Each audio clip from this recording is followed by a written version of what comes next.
905, our in-house, if you want, FGR.2, twin sticker. Bought like 597 from Everett Aero. Arrived at the same time as 597. It was originally sat where 360 is, but when we took 597 outside, swapped everything around because it's easier to get them into that side than it is that. Not quite in as bad a condition as 360, but still quite a challenge. I mean, you can see the state of the radio. We actually put some resin on this just to trap the fibres in place, because otherwise it was kicking fibres up into the air. Glass fibres are not good for you, and for the safety of volunteers and visitors, we just put a quick coat over it. It'll get flatted back.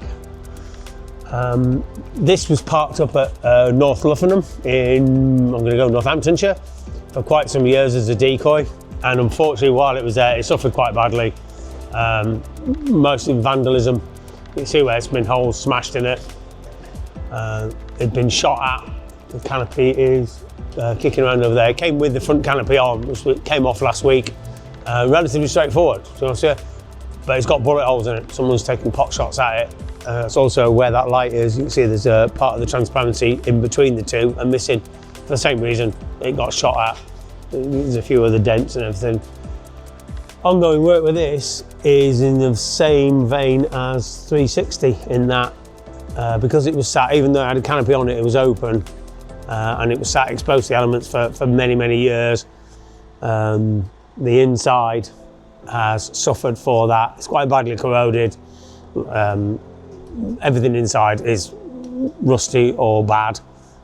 So we've been focused on getting the cockpit stripped out on this. That's been the bulk of the work on this, has been focused around getting the cockpits gutted back. You can see the panels off on the side. It's one of the other ongoing tasks for all of the jets, is pulling the panels off, cleaning up the sealant, the old sealant, and then because the panels, a lot of the panels had to be drilled off, it's left the remnants of the screws in. So a bit of a tedious task for somebody is to try and get the remnants of these screws out, and if not, we'll have to take the thing called an anchor nut on here, which is like a nut that's held in with 2 rivets.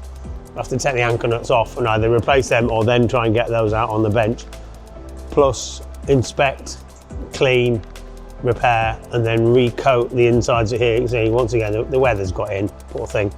Right, there's a component missing out of here, which is in my workshop at home, because it was a bit scruffy and tatty, just needs clean up. It's also suffered for some mindless vandalism. Why somebody would cut through that, I don't know. The main problems with this are the corrosion from being sat outside, and it wasn't taken apart very sympathetically when it was taken finally out of service.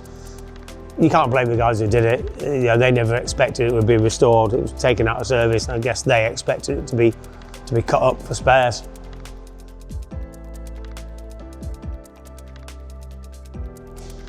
The aircraft itself's got a fantastic history, and we'll cover that later, I think.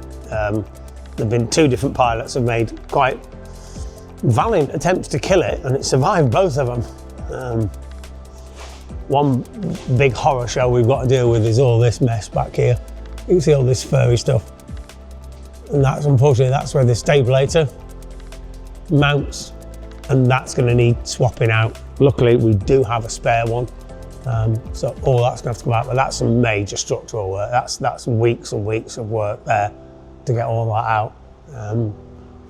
The rudder will have to come off and everything else. So that's quite a major task that we're personally not looking forward to doing. I'm looking forward to it being done, but not looking forward to doing it because it's not going to be easy.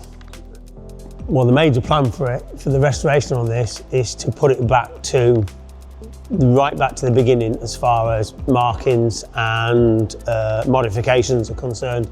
So things like at the top of the fin, you can see the big box section at the top of the fin, which is the radar warning receiver. That was a later modification done for the mid-late 70s onwards. There's a rolling program of doing those.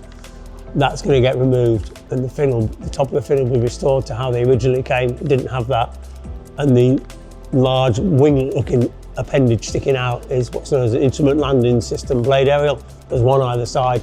They didn't have those originally either, so that'll also be going to modify that fin back to the original 1968 condition.